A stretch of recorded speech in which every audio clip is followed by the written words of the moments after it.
Mes parents m'ont toujours préféré ma sœur, qu'ils adoraient, alors que moi j'avais l'impression d'être constamment de trop. Pour me venger, j'ai commencé à sortir avec la meilleure amie de ma sœur. Évidemment, mes parents ont jugé que je n'étais pas assez bien pour elle et m'ont ordonné de la quitter, mais j'ai tenu bon. Ma sœur a tenté de s'en mêler, mais ça s'est retourné contre elle de façon mémorable. Né avec un handicap, j'ai toujours eu droit au même refrain de la part de David et Caroline, mes parents, qui ne rataient jamais une occasion de me le rappeler. Quand j'avais 4 ans, après toute une série de tests, ils ont découvert que j'avais un faible taux de testostérone et ont décidé, allez savoir pourquoi, de passer par ma grande sœur pour arranger ça. Je me souviens d'un Noël, j'avais 12 ans, Jess en avait 15. On avait tous les deux demandé des vélos. Sans surprise, elle a eu un superbe vélo violet, flambant neuf, avec toutes les options. Moi, je me suis retrouvé avec un t-shirt rose où on pouvait lire « Le petit frère de Jess ». Leur méthode était toujours la même. Ils pensaient qu'en démolissant ma confiance en moi, je finirais par me reconstruire et devenir ce fils fort et viril dont ils rêvaient.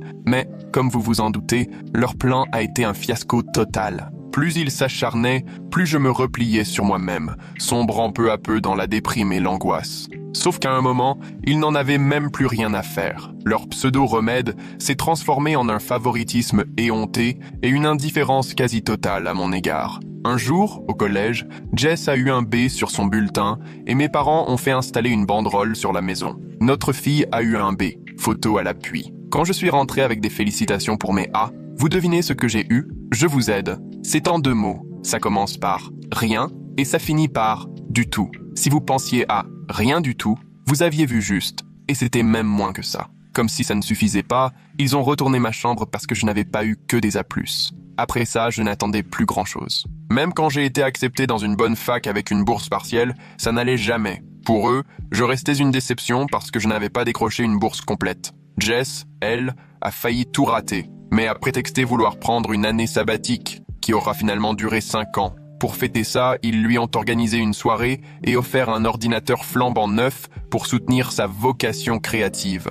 Heureusement, il y a eu quelques moments un peu plus lumineux. J'ai réussi à partir tôt de la maison, enchaînant les petits boulots tout en étudiant pour m'assumer. Mais l'année où je n'ai pas pu rentrer à Thanksgiving faute de moyens, mon père a simplement lâché. Eh bien, on dirait que tu as d'autres priorités. Même en prenant mes distances, chaque réunion de famille était une épreuve. Avec ces petites phrases assassines, tu es toujours dans ce premier boulot? Jess, elle, pense à lancer sa boutique. Elle a le sens des affaires. Le jour de ma remise de diplôme, ils sont arrivés en retard et à peine assis, mon père a lancé 4 ans pour ce diplôme? Ça fait beaucoup vu ce que tu vas en faire. Le plus éprouvant, c'était de les entendre encenser Jess, qui avait évidemment choisi la robe la plus voyante pour monopoliser l'attention le jour de la cérémonie. Malgré tout, j'ai essayé de garder le contact avec Jess. Elle restait ma sœur après tout, mais c'était toujours à sens unique. J'essayais de prendre de ses nouvelles. Elle m'ignorait ou transformait chaque échange en compétition. J'avais une promotion, elle dégotait subitement une offre incroyable. Je rencontrais quelqu'un, elle annonçait un nouveau grand amour. Une fois, après des mois sans nouvelles, je l'appelle. « Salut Jess, devine quoi? Je viens d'être promue analyste senior. » Silence, puis elle lâche. « Ok, super, mais moi, une start-up géniale vient de me contacter. Le salaire doit être bien supérieur à tout ce que tu gagneras jamais. » Évidemment, ce job n'a jamais existé. Et quand j'ai enfin décroché le poste de mes rêves, j'ai voulu l'annoncer lors d'un dîner de famille. À peine avais-je commencé, « Les gars, je viens d'obtenir le job dont je rêvais et que ma mère m'a coupé. » Oui, mais tu as entendu pour Jess? Elle a rencontré un entrepreneur qui réussit très bien, super bien connecté. Cet homme, c'était Dwight. Il n'avait rien d'un grand entrepreneur. Il vendait des fournitures de bureau dans une entreprise moyenne. Mais à les entendre, c'était le nouveau Elon Musk. Leur mariage, une débauche d'argent et de faste, tout était permis pour leur fille chérie. Moi, pendant ce temps, je continuais à rembourser mes prêts étudiants. C'est là que j'ai rencontré l'une des amies de Jess. Et ce qui s'est passé ensuite a complètement bouleversé la dynamique familiale. Inutile de préciser que Jess n'a pas du tout apprécié. Je ne peux pas tout raconter ici, mais pour connaître la suite, il suffit de cliquer sur le lien en bas de la vidéo. Entre nous, le courant est passé tout de suite. Joséphine avait tout ce que je cherchais, brillante, drôle, pleine de bienveillance et vraiment superbe. On s'est croisés lors d'une des innombrables pendaisons de crémaillère de Jess. Elle et Dwight déménagèrent presque chaque année pour plus grand et plus luxueux, chaque fois avec le soutien financier de mes parents. Joséphine était restée un peu à l'écart, près de la bibliothèque, aussi perdue que moi. Elle avait de beaux cheveux châtains, des yeux verts qui pétillaient d'intelligence, et un sourire à vous faire perdre la tête. Pas trop fan des soirées? m'a-t-elle demandé en sirotant son verre. Ce n'est pas tant les fêtes que le petit monde de Jess que je fuis, ai-je répondu spontanément. Plutôt que de s'offusquer, elle a éclaté de rire. Ah, tu dois être le fameux frère dont on m'a parlé, celui qui fait dans le classique. On est resté dans ce coin toute la soirée, à discuter de tout, de littérature à notre passion commune pour les mauvais films de science-fiction. À la fin de la soirée, j'avais son numéro et un rendez-vous pour le week-end. Quand on a commencé à sortir ensemble, mes parents n'ont pas manqué de critiques, se demandant ce qu'une fille comme elle pouvait bien me trouver. Elle est tellement cultivée, elle a voyagé partout. S'est étonnée ma mère la première fois qu'elle a vu Joséphine. C'est surprenant qu'elle s'intéresse à quelqu'un d'aussi local. Et la façon dont elle a prononcé local laissait clairement entendre que c'était presque une tare. Mon père, plus direct. Elle sait combien tu gagnes? Les femmes comme elle visent généralement plus haut. Étrangement, Jess s'est mise à se mêler de ma vie comme jamais auparavant, multipliant les questions sur Joséphine et trouvant tous les prétextes pour m'appeler soi-disant afin de prendre de mes nouvelles, alors que, très vite, la discussion tournait toujours autour du boulot de Joséphine, de sa famille ou de ses loisirs. Joséphine a dit qu'elle risquait d'être mutée à New York, a-t-elle lancé un jour, alors que je ne lui avais rien confié à ce sujet. Ce ne serait pas évident pour votre couple, tu ne crois pas? Sur le moment, ça m'a plutôt rassuré de la voir s'intéresser un peu à ma vie, mais avec le recul, j'aurais dû me méfier. On avait emménagé ensemble avec Joséphine après 1 an de relation et c'était le bonheur. On avait tous les deux une situation stable, on voyageait, on parlait de nos projets. Notre appartement, ce n'était pas le grand luxe, juste un petit 2 pièces dans un quartier sympa, mais pour nous, c'était déjà beaucoup. On a passé des week-ends à repeindre les murs nous-mêmes, à galérer avec le montage des meubles Ikea en rigolant devant les notices incompréhensibles, et petit à petit, on s'est fabriqué un cocon, un vrai foyer où on se sentait heureux et à l'abri. Un soir, installé sur notre vieux canapé d'occasion, des plats à emporter sur les genoux devant un documentaire, Joséphine m'a avoué « Je n'aurais jamais pensé pouvoir être aussi heureuse. Mes parents voulaient toujours plus, toujours mieux. Mais tu vois, moi ça me suffit, tu me suffis. » J'ai commencé à croire que cette vie-là, simple mais belle, elle était à portée de main. Un job qui me plaît, un amour solide, peut-être des enfants plus tard. Pour notre 5e anniversaire, j'ai fait ma demande à la maison, simplement, autour d'un dîner tranquille. J'avais mis de côté pendant des mois pour lui offrir une bague. Rien de clinquant, juste une émeraude délicate, assortie à ses yeux, monture or blanc.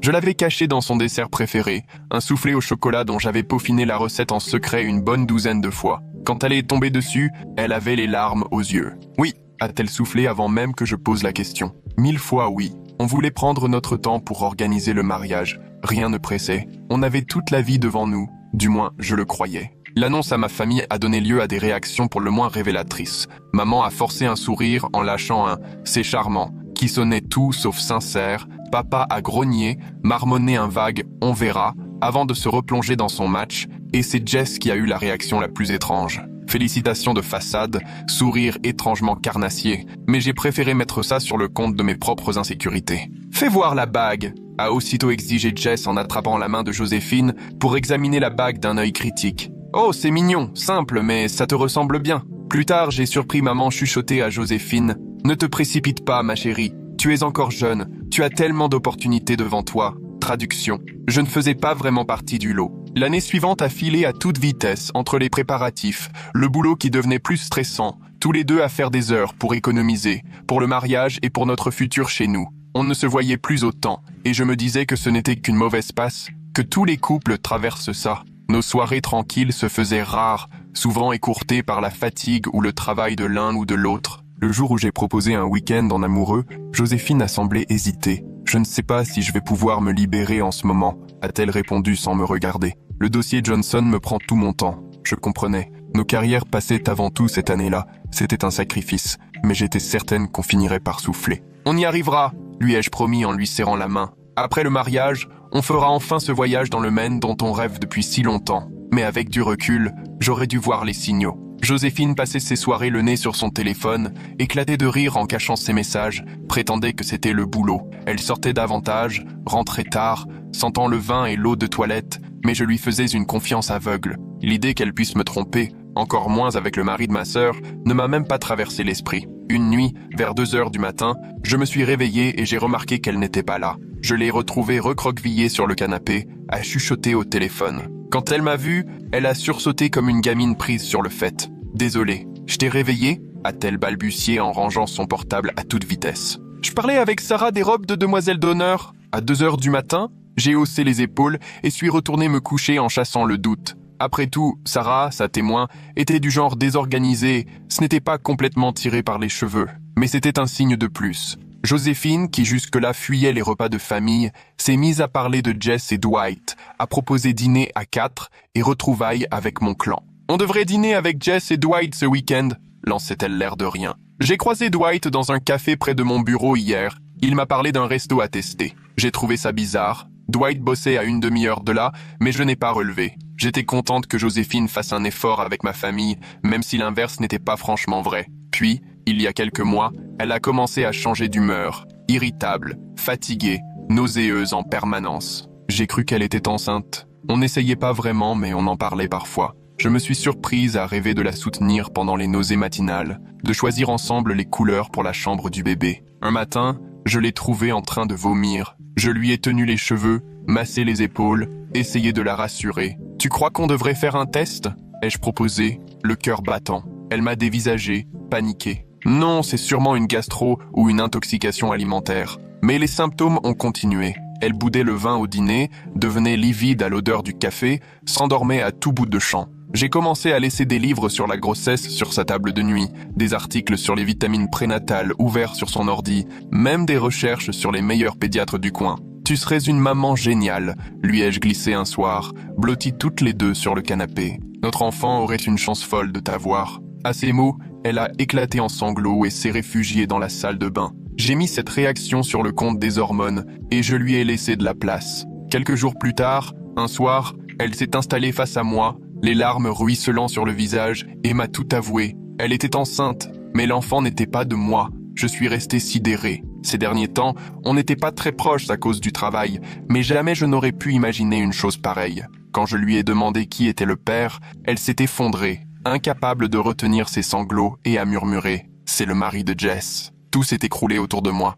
Tous mes repères s'évaporaient. J'étouffais sous le poids de la trahison, incapable de penser ou même de respirer. « Dwight ?» ai-je réussi à articuler, la voix tremblante. « Le mari de ma sœur, Dwight ?» Joséphine a hoché la tête, submergée par la honte et les larmes. « Je suis tellement désolée. Je n'ai jamais voulu ça. C'est arrivé, c'est tout. Depuis combien de temps ?» Ma voix ne me ressemblait plus. Atone, vidée. 3 mois, a-t-elle soufflé en baissant les yeux. Ça a commencé à l'anniversaire de tes parents. Je revoyais parfaitement cette soirée. Les 40 ans de mariage de mes parents, une fête grandiose qu'ils avaient préparée longtemps à l'avance. Joséphine était sublime dans sa robe bleue. J'étais si fier de la présenter à tout le monde. Je me souvenais qu'elle avait disparu près d'1 heure, sous prétexte qu'elle étouffait et avait besoin de prendre l'air. Dwight, lui aussi, avait été introuvable à peu près au même moment. Rien ne m'avait alors semblé suspect. Entre 2 sanglots, Joséphine a tenté de s'expliquer. Apparemment, tout avait débuté à notre fête de fiançailles. Dwight lui avait fait comprendre qu'elle faisait une erreur en m'épousant,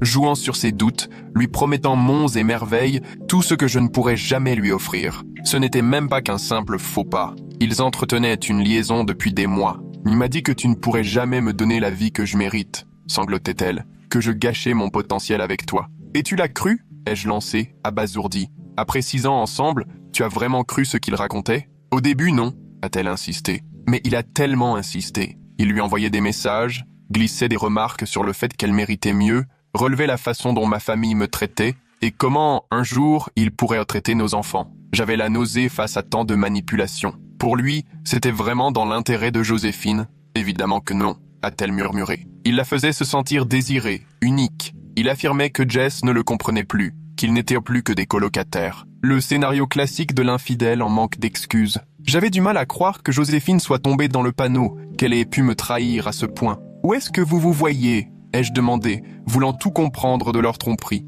Souvent dans son bureau, parfois à l'hôtel, quand on arrivait à s'éclipser le midi. Elle pleurait à chaudes larmes, le mascara coulant sur son visage. Une fois chez eux, quand Jess était chez tes parents, chaque mot était une déchirure de plus. Je repensais à toutes ces soirées où elle rentrait tard du travail, à ses séminaires improvisés le week-end, à ses courses soi-disant urgentes. Tout n'était que mensonge. « Est-ce que Jess sait quelque chose ?» ai-je demandé, réalisant soudain l'ampleur du désastre pour ma sœur. Joséphine a secoué la tête. « Non, enfin je ne crois pas. Dwight a dit qu'il s'en occuperait le moment venu. » J'ai laissé échapper un rire amer. « Le moment venu ? Et c'est quand le bon moment ? Pour dire à sa femme qu'on a couché avec la fiancée de son frère et qu'on l'a mise enceinte. » Ce soir-là, J'ai mis Joséphine dehors. Je n'arrivais plus à regarder celle qui m'avait autant trahi. Elle suppliait qu'on la pardonne, répétant que c'était une erreur, qu'elle m'aimait. Mais je ne voyais plus que le nombre incalculable de fois où elle m'avait menti droit dans les yeux, la bague au doigt. « S'il te plaît », sanglotait-elle en jetant des affaires dans un sac à la va-vite. « On peut s'en sortir. Tout le monde fait des erreurs. C'est toi que j'aime,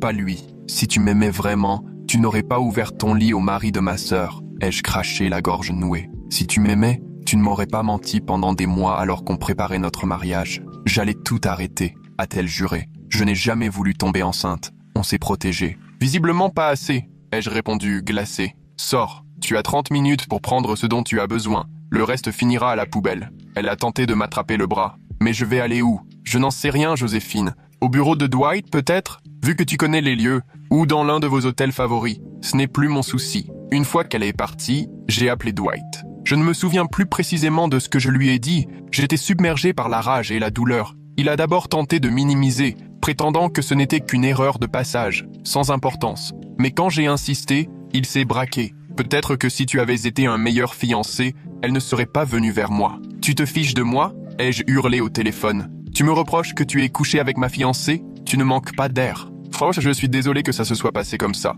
a-t-il lancé d'un ton faussement compatissant. Mais entre Joséphine et moi, il y a eu une vraie connexion. Quelque chose que vous n'avez jamais eu. Elle mérite quelqu'un qui soit à la hauteur de ses ambitions. Et ce quelqu'un, c'est toi ? Ai-je lâché sarcastique. Un commercial moyen qui vit au crochet de mes parents ? Qu'est-ce que tu vas bien pouvoir offrir à elle ou à cet enfant ? À ma connaissance, tu n'as jamais rien accompli de toi-même. Là, il est devenu glacial. Tu as toujours été jaloux de ce que Jess et moi avons. Maintenant, j'ai Joséphine aussi. Pense-y pendant que tu moisiras dans ton appart minable. J'ai vu rouge et j'ai foncé chez eux, prêt à faire une énorme bêtise. Le trajet s'est fait dans un brouillard complet. Je ne me rappelle même plus comment je suis arrivé. Je voulais affronter Dwight en face, le forcer à ressentir un semblant de la douleur qui me dévorait. En arrivant, j'ai découvert que mes parents étaient déjà là. Dwight les avait prévenus avant moi et leur avait servi je ne sais quel baratin où c'était Joséphine qui l'avait séduit et lui était soi-disant désolé. Comme toujours, ils l'ont cru sur parole. J'ai débarqué sans frapper, les ai trouvés tous installés dans le salon comme pour une mascarade d'intervention familiale.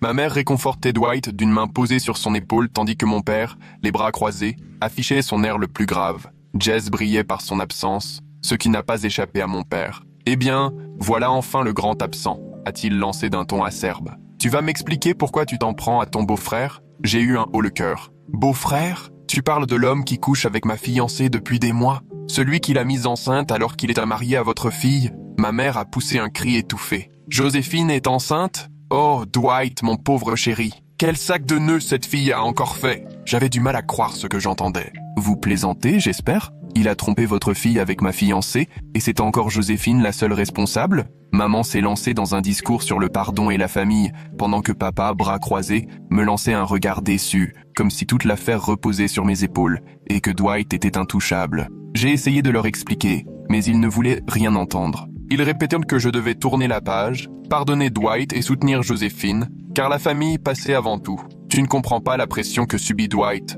me sermonnait ma mère. Jess n'était pas très présente ces derniers temps. Un homme a ses besoins. Je l'ai regardé, effaré. « Tu es en train de justifier que ton gendre trompe ta propre fille ? Et Jess, elle sait ce que son mari trafique dans son dos ?» Mon père a pris un air grave. Jess se repose à l'étage. Elle est bouleversée, évidemment, mais elle est prête à passer outre. C'est ça être adulte. On ne règle pas tout à coups de cris et de menaces. Dwight a accepté une thérapie de couple, a ajouté ma mère, comme si tout était réglé. Il prend ses responsabilités, lui. Toi, tu ne fais que te victimiser. Moi, j'ai juste été trahi par tous ceux à qui je faisais confiance. Tu as toujours eu tendance à tout dramatiser, a soupiré mon père. Tu ramènes toujours tout à toi. Ce genre de situation exige du tact et de la compréhension, pas une de tes crises. Pendant ce temps, Dwight arborait un sourire satisfait, jouant au mari repenti. J'ai présenté mes excuses à Jess. Elle m'a pardonné. Joséphine et moi, on a fait une erreur, mais maintenant il faut penser au bébé. Là, j'ai explosé. Toute la rancœur accumulée au fil des années m'a submergé. Je leur ai dit ce que je pensais de leur loyauté toxique, de leur préférence systématique pour Jess et Dwight, du fait qu'ils n'avaient jamais été là pour moi, ni soutenu, quoi que je fasse. J'ai dit à Dwight qu'il n'existait plus à mes yeux. J'ai dit à mes parents qu'ils pouvaient garder la famille parfaite dont ils rêvèrent depuis toujours, car moi, je n'en faisais plus partie. Vous savez quoi ? J'en ai assez, ai-je lâché d'une voix glaciale. Terminé. 34 ans à essayer de gagner votre amour et votre respect. et ça n'a jamais suffi. Quoi que je fasse, Jess a toujours été la préférée. Ce n'est pas vrai, a protesté ma mère, la voix faible. J'ai ricané. Mais si, tu le sais bien. Quand Jess emboutit une voiture, c'est un accident. Quand j'ai de bonnes notes, c'est normal. Quand Jess arrête ses études, on fait la fête. Quand j'ai mon diplôme avec mention, j'ai droit à une poignée de main. Tu as toujours été plus solide, m'a lancé mon père. Tu n'avais pas besoin qu'on te soutienne comme Jess. Non, c'est juste que vous n'en aviez jamais eu envie, ai-je répliqué. Et maintenant, votre gendre modèle met ma fiancée enceinte, et c'est encore moi le problème. Je me suis tourné vers Dwight. Tu me fais pitié. T'es qu'un lâche infidèle et un menteur. Tu n'as jamais rien eu sans qu'on te le serve sur un plateau. Tu crois avoir gagné quoi ici? Bravo pour ton trophée. Une femme qui trompe son fiancé. Je suis sûr qu'elle t'apportera autant de bonheur qu'elle m'en a volé. Je suis parti en claquant la porte, sourd à leurs appels et à leurs pleurnicheries. J'ai roulé des heures, sans but, juste pour fuir tout ça. Quand je suis enfin rentré, j'avais des dizaines d'appels et de messages. Joséphine me suppliait de lui donner une nouvelle chance. Dwight oscillait entre excuses foireuses et reproches à peine voilés. La plupart venaient de mes parents, qui exigeaient que je me montre adulte et que je fasse la paix. « Tu es en train de foutre la famille en l'air avec tes caprices », disait le message de ma mère. Joséphine est fragile, elle a besoin de soutien, pas de reproches. Mon père, lui, était plus direct. Ça suffit, ces gamineries. Sois là dimanche au dîner. Excuse-toi auprès de Dwight et qu'on en finisse. Même Jess s'est manifestée, ce qui m'a sidéré. J'ai pardonné à Dwight. Tu devrais en faire autant, affirmait-elle froidement. Joséphine s'est trompée, mais le bébé n'a rien demandé. Il faut qu'on reste unis. Pas un mot sur ce qu'elle ressentait face à la trahison de son mari. Pas la moindre compassion pour moi. Toujours la même rengaine. Protéger les favoris, me reprocher de ne pas rentrer dans le moule. Je les ai ignorés. J'ai arrêté de manger. Je ne dormais plus. J'ai posé des arrêts maladie et j'ai disparu. Incapable d'affronter qui que ce soit ou d'expliquer ce que j'endurais, je me suis enfermé chez moi à ressasser chaque souvenir avec Joséphine, chaque moment passé avec Dwight, à chercher où tout avait basculé. Est-ce que j'avais loupé des signes, ignoré le mal-être de Joséphine? Est-ce que j'aurais pu faire différemment? Ces questions tournaient en boucle dans ma tête. Une semaine plus tard, ma chef m'a appelé elle-même. « On s'inquiète pour toi, ce n'est pas dans tes habitudes. Est-ce qu'on peut t'aider ?» J'ai craqué et tout raconté. Elle a écouté sans juger, puis m'a proposé un poste temporaire à notre bureau de Seattle. Prendre du recul, ça peut t'aider. Prends quelques mois, le poste t'attendra à ton retour. C'était la première marque de bienveillance que je recevais depuis longtemps, alors j'ai accepté sans hésiter. 3 mois ont passé. J'ai emménagé dans un nouvel appart à Seattle, changé de numéro, commencé une thérapie pour encaisser le choc. Mais ma famille ne lâche rien. Malgré toutes mes tentatives pour couper les ponts, ils continuent d'envahir ma vie. D'une façon ou d'une autre, ils ont mis la main sur l'adresse de mon boulot, sûrement grâce aux amis envahissants de mes parents. Ils se sont mis à débarquer au bureau pour me coincer et m'obliger à me réconcilier. Ma mère m'attend sur le parking, en larmes, m'accusant de détruire la famille. Mon père laisse des messages menaçants, me sommant de me comporter en homme et de pardonner à Dwight. La semaine dernière, ma mère m'a bloqué à la sortie du bureau. Ça suffit maintenant, a-t-elle décrété, m'empêchant d'accéder à ma voiture. Joséphine en est à 6 mois de grossesse maintenant. Elle doit tourner la page, Dwight aussi. Je leur ai permis de passer à autre chose, ai-je rétorqué en essayant de l'esquiver. Ça consiste à les effacer de ma vie. Comment peux-tu être aussi égoïste, a-t-elle lancé. Il ne s'agit plus que de toi. Il y a un enfant innocent dans l'équation. Un enfant qui n'existerait pas si Dwight n'avait pas trahi à la fois sa femme et moi, ai-je répliqué sèchement. Ce n'est pas moi le fautif. Elle a alors changé de ton. Sa voix s'est radoucie. Tu nous manques. Ton père et moi, on voudrait retrouver notre fils. Vous ne vouliez pas de moi quand j'étais là, ai-je murmuré, amer. Pourquoi ce revirement maintenant? Mes parents ont même rameuté toute la famille pour me faire culpabiliser. Tante, oncle, cousin que je n'avais pas croisés depuis des années se sont mis à m'appeler pour me sortir le grand discours sur l'importance du clan et l'urgence de pardonner. On aurait dit qu'ils vivaient dans un monde parallèle, où Dwight et Joséphine n'avaient en fait que commettre un petit écart et n'ont pas détruit ma vie. Mon cousin Rick, avec qui je n'avais plus échangé depuis son mariage il y a 5 ans, m'a envoyé un message sorti de nulle part. La famille reste soudée dans les épreuves. Tes parents sont effondrés. Avec suffisamment d'amour et de pardon, tout peut s'arranger. Ma tante Patty, la sœur de ma mère, m'a laissé un message vocal si chargé de pathos qu'il aurait pu couler un navire. Ta pauvre mère n'arrive même plus à sortir du lit certains jours tellement elle s'inquiète pour toi. C'est ainsi que tu les remercies pour tous leurs sacrifices. Tu leur tournes le dos alors que la famille a besoin d'être unie. J'avais juste envie de hurler. Quel sacrifice, quelle unité. Où était cette préoccupation pour la famille quand je grandissais en me sentant étranger chez moi? Hier, Joséphine m'a envoyé un message. Elle va garder le bébé et l'élever avec Dwight. Devine quoi? Mes parents sont aux anges de devenir grands-parents, oubliant comme par magie toutes les remarques désobligeantes qu'ils servaient quand Joséphine était encore avec moi.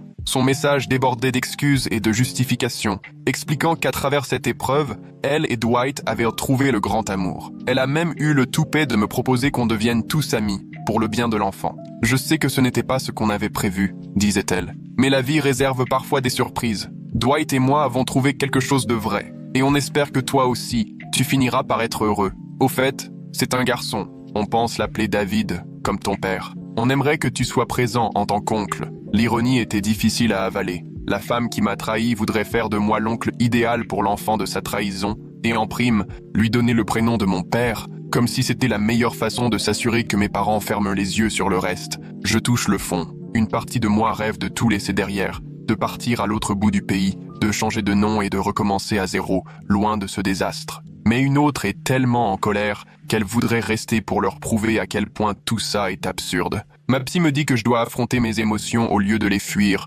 tout en m'assurant que j'ai le droit de fixer des limites claires. Votre famille n'a cessé d'ignorer vos besoins et vos sentiments, a-t-elle analysé. Ce n'est pas déraisonnable de vouloir prendre vos distances. Mais même la distance ne sert à rien. Ils trouvent toujours un moyen de se mêler de ma vie, de me forcer à accepter leur version où tout serait de ma faute, jamais de la leur. Je ne sais plus quoi faire. Cette trahison a tout bouleversé. Je ne dors plus sans médicaments. Je ne supporte plus d'être seul avec mes pensées et reprendre une vie amoureuse ne me traverse même pas l'esprit. L'idée de refaire confiance à quelqu'un me paralyse. Et si, au fond, j'étais simplement impossible à aimer? C'est la question que j'ai fini par poser à ma psy lors d'une séance particulièrement difficile. Et si, fondamentalement, il y avait chez moi quelque chose qui poussait les gens à me traiter ainsi? Il n'y a rien qui cloche chez vous, m'a-t-elle assuré. Mais quand on grandit dans un environnement toxique, on finit parfois par répéter ces schémas sans même s'en rendre compte. Votre famille vous a habitué à accepter moins que ce que vous méritez. La bonne nouvelle, c'est qu'on peut casser ces automatismes.